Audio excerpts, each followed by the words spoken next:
The following is an excerpt from Culture Dads, podcast number 77, where two pagan dads explain where Magic the Gathering came from, the family history of its creator, Richard Garfield, and the long development it went through before its meteoric rise to fame over just a couple of years.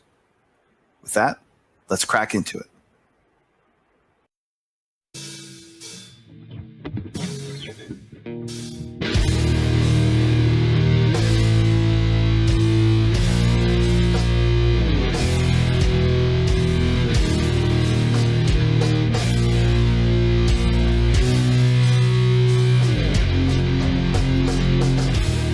So Magic the Gathering was created by a guy named Richard Garfield, who was, I'm not sure how old he is now. I think he was born in the 60s, 50s, 50s, 60s. He was a kid during the 70s. So he's actually from Pennsylvania. He's from Philadelphia. His father was a traveling architect. So he was like, he would move all over the world. He was kind of like a, different. He was like homeschooled and this and that. Fun fact about Richard Garfield, this guy. Actually, he's the great-great-grandson of President Garfield. So, folks who you don't know, President Garfield was like the first president to be, had like the shortest run as a president. He was assassinated, which is actually a really interesting story. So James Garfield gets elected into presidency. This is off the top of my head, so I'm sorry if I'm messing up some details. He gets elected into presidency in like a week. He gets whacked by this guy. I can't remember his name. He's got like a French-sounding name, Girard or Guillaume, or I can't remember his name. But this guy whacks him, right? Shoots him in the head, or shoots him in the chest with a British bulldog revolver, which is like a .38 snub nose. So shoots him in the chest with this. He actually like kind of goes into a shock and goes into a coma, and he lives for I believe like just like 6 or 7 more weeks and finally dies, never waking up. But he actually, when he got shot, he fell into the arms of Abraham Lincoln's son or nephew. I can't remember his name, James Lincoln or something like that. Solomon Lincoln. I don't know who the fuck knows. But the guy that invented Magic the Gathering is related to the guy that got whacked. He's related. He's the great grandson of this president that got assassinated. And also, he's also the great nephew of Samuel Fay, the guy that invented the paperclip. So this guy, Richard Garfield, the guy that invented Magic the Gathering, isn't some like chump. He actually comes from some pretty, he's got some lineage to him, right? Did the paperclip guy get whacked too, or what? No, he didn't get whacked. He just invented the paperclip and got rich as fuck. So, nice. So Richard Garfield, coming from this, family of big brain, highfalutin people, his dad was an architect, a very well-renowned architect that traveled all over the world. And in this, little Richard Garfield did not really, he went to all these different countries where people didn't speak English and everything like that. So he had a lot of trouble making friends. And, what he found is that when he'd go to Europe, he'd go to Switzerland, he'd go to Germany, he'd go to France, and all these places, he found that he could make friends with kids by playing games with them. Games were kind of a universal language that he could. So he started making games. He just had a knack for it. He would make up his own games and share it with kids, and that's how he kind of made friends as a kid. And in the 70s, he started to hear about Dungeons and Dragons. He didn't really get to play it because he was always abroad and everything like that. But the idea of it was like so fascinating to him back in the 70s.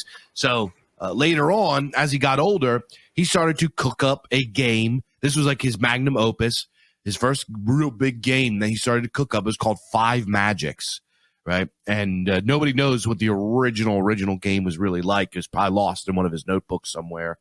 That's really, really old. But what happened was he started to try to make games professionally while he was going to school. So he went to school at the University of Pennsylvania, and he ended up with a PhD in mathematics. Like, this guy is really, really a smart guy. PhD in mathematics back in like the 80s and 90s, back when that meant something. You know what I mean? Yeah. So back before they didn't have these, entry requirements were the bar wasn't lowered for certain people. Yeah, this was back when if you had a PhD in mathematics, it literally meant you were a genius. You had to be a genius to get this. So, and if you go look this guy up, don't expect to find some sort of big jack giga chad. He looks like he has a PhD in mathematics. Yeah, that's what he looks like. Physiognomy doesn't lie, bro. No, it don't lie. But so anyway, he gets into making games. It's just he loves it. He creates games. So during this time, he's like trying to make a little bit of money. He gets the PhD and he's teaching and stuff like that. But he wants to do games. He loves games. So he invented a bunch of games. But one of them was called Robo Rally. In 1991, he cooks up this Robo Rally. So his friend was like, "Dude, let's shop this around." So his friend calls up this fledgling company ran by a guy named Peter Atkinson called Wizards of the Coast. And this is when Wizards of the Coast was just starting out. They had like a couple things that they did. They did some tabletop supplements. They released their own thing called Primal Order, which they got sued by Palladium because it completely ripped them off. It completely ripped off Palladium, so they got sued to shit for it. And which is ironic because Wizards of the Coast is absolutely ruthless with suing people for copyright now. Absolutely ruthless. They will sue your mother for one word. And back in the day when it was owned by the original owner, Peter Atkinson, he was like getting sued all over the place for this kind of shit, right? So anyway, they call up Peter Atkinson and they're like, "Yo, check out this game." And Peter Atkinson's like, "Okay, I like it. But we do, pen and paper tabletop games. We don't really have the capital to put behind like a whole box set card game with a board and all this. Like, we'll give it a try, but this isn't, He goes, so he pitches his idea to Richard Garfield and he says, "I would really like something more portable that we don't have to do a whole box set. We could just he goes, something like a card game, like poker that people can play before, like while they're waiting for their dungeon master to show up, or at like a meeting, or when they have downtime, or at lunch or something like that you can just pick up and play, something portable."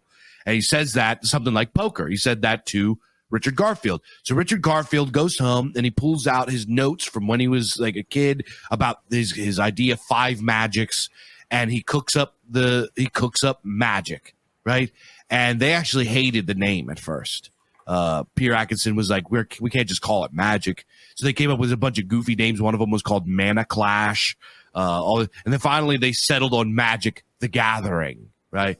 So they called it Magic the Gathering, and it is what you understand Magic the Gathering to be, at least 10, 15 years ago, going back to when it was first came out.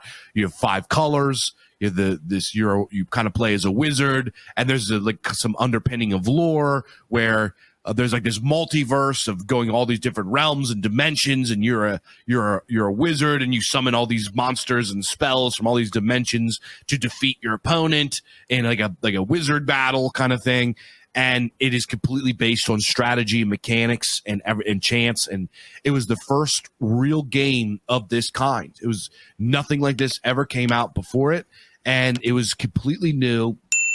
So what happened was he comes back with Magic. They come Magic the Gathering, and Peter Atkinson's like, this is it right here. The design of it, the fact that it's collectible. This is the secret sauce. This is genius. So he goes to this guy that runs a magazine in 1992. It was called War Games West, and he shows it to the guy. And what his job is, he promotes different games and stuff. He promotes D&D and Palladium and freaking all kind of stuff, everything you can imagine that they're playing back in the day, trad gaming. And he says, check out this game that I got. Well, the guy that runs War Game West, they weren't really a big thing, but they were a pretty big like zine promotional kind of. They were a pretty big zine back then because it was the 90s. Zine culture was popping back then. And he goes, "This is brilliant. I'll give you $40,000. I'll buy in $40,000 with this." And what happened was they put $40,000 down. They print out 2.5 million cards. 2.5 million cards. And they go to Gen Con in 1992, I believe. They go to Gen Con in 1992. Gen Con was started by Gary Gygax, I believe. It was like the biggest like gaming convention for board games and card games, role-playing for like tabletop gaming there is. It used to be humongous. So they go to Gen Con and they show it, and people just fall in love. They absolutely adore this game. They completely sell out. They sell all 2.5 million cards that they brought with them. All 2.5 million at this thing. We're talking an event that has like probably a few thousand people there. They sell 2.5 million cards. Like that's how successful this was. This got picked up. So later on, this explodes in like a few years' time. From 1993 till 1997, it becomes $100 million franchise. $100 million franchise, Magic the Gathering. So 4 Magic years. Gathering, Wow. in 4 years, it becomes $100 million franchise. Insane. Absolutely insane. Takes the world by storm. It's on TV. It's in comic books. It's in novels. It's going all over. It goes on to just create an explosion in card games like this. We're talking Pokemon, right? Who don't know about Pokemon? Pokemon, Vampire, Spellfire, Legend of the Five Rings, BattleTech, Lord of the Rings, Yu-Gi-Oh, all this kind of stuff. And then Richard Garfield goes on to design tons and tons of games. If you go find this guy's freaking what he's designed, it's unbelievable the amount of games this guy's done. You know, I mentioned Magic the Gathering, Robo Rally, Vampire, Eternal Struggle, a great Dalmoody Netrunner in 1996, which Netrunner actually was like considered. I have friends that tell me it's the best card game ever created. He went through Wizards of the Coast, and when it got bought up by Hasbro, they abandoned it. They completely screwed him on it. But Netrunner, BattleTech, he made a Dilbert card game. He's got a board game called Filthy Rich, Twitch, Star Wars trading game, Pecking Order, Rocketville, Stonehenge, Spectromancer, Schizoid, Card Combat, which is a video game. He designs video games. Soul Forge, King of Tokyo, Ghost, King of New York, Treasure Hunter, Spynet, Bunny Kingdom. Like, it's just like, I'm looking at his thing, King of Monster Island, Creature Feature, Rogue Book. There's like all these different types of games, video games for all the different consoles and computers. And this guy is prolific as a game designer. He's completely out there, right? So a very, very, very successful, brilliant game designer and creator. What happens is in 1999, Hasbro buys out Wizards of the Coast for $325 million. $325 million. Yeah. So there's some different stories on why. Apparently, Peter Atkinson, despite buying up all bunch of stuff, he was like, at this time in the 90s, he's like, the future of role playing is in video games. So he buys up a bunch of video game studios, and these were bad investments, and it's kind of screwed up his company and all this stuff. So Hasbro comes in and buys it. I guess he had some other people on the board with him. He didn't want to sell, but it's like the whole story with Gary Gygax too. He didn't want to sell it, but he had guys on his team that were like, we want the money. We don't take the money and run. So they sold it. Peter Atkinson gets kicked off. The guy that started everything, he gets kicked off. Richard Garfield, all of his projects go under Hasbro. All of the video game companies that they acquired get folded up under Hasbro Interactive. And all of the original creators of Wizards of the Coast get kicked out, and they bring in a bunch of the first group of guys that they brought in actually weren't that bad in the early 2000s. But later on, mid-2000s, they start bringing in some absolute fucking goblins. But in their beginning, they were ran by a bunch of really bright-eyed, innovative, brilliant nerds that created some shit that became pop culture, just phenomenons. Magic the Gathering, Pokemon, Dungeons and they didn't do Dungeons and Dragons, but they acquired Dungeons and Dragons. So, yeah, the OG stuff, Richard Garfield, and I actually went on to look up Richard. I was like, I hope Richard Garfield isn't some sort of leftoid psychopath. I couldn't find one thing one way or the other. It just seems like this guy is just a game guy. All he wants to talk about, all he cares about is games. Yeah, I couldn't find a single political thing that he's ever said. That's good, man. I mean, to be honest, creatives should not really get involved with politics. It's just so disappointing all the time. Like when you learn about your favorite musicians' political views and everything like that. I mean, part of it is just the culture of Hollywood and the music industry, and I'm sure the gaming industry as well, even before, modern, infiltration by like disgusting goblins. But yeah, it's always a little bit disappointing when you find that out. It's like one of my favorite like musicians, Dave knows this, is Mike Patton.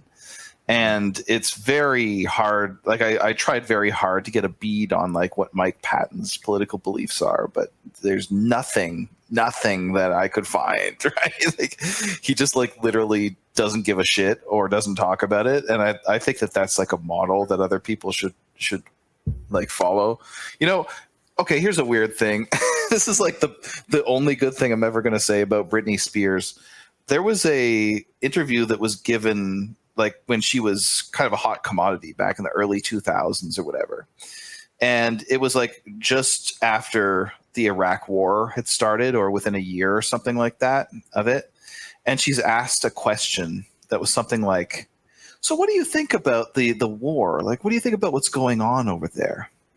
And she's like, I don't really have an opinion, and I don't really think that musicians should have an opinion on that, really, to be honest. I'm like, you fucking go, girl. Yeah, I remember, and they called her a bimbo and an idiot because of it.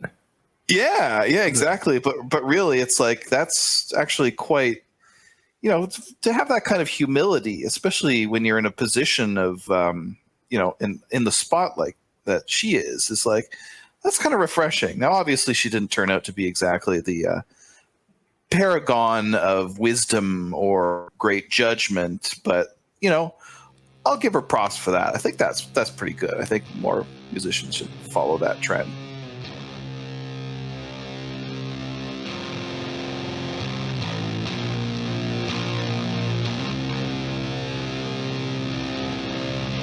You're listening to an episode of the latest Culture Dads, Age of Sword and Cassette, where two fathers and community leaders discuss modern culture from a timeless perspective. Head on over to culturedads.com for podcasts every week.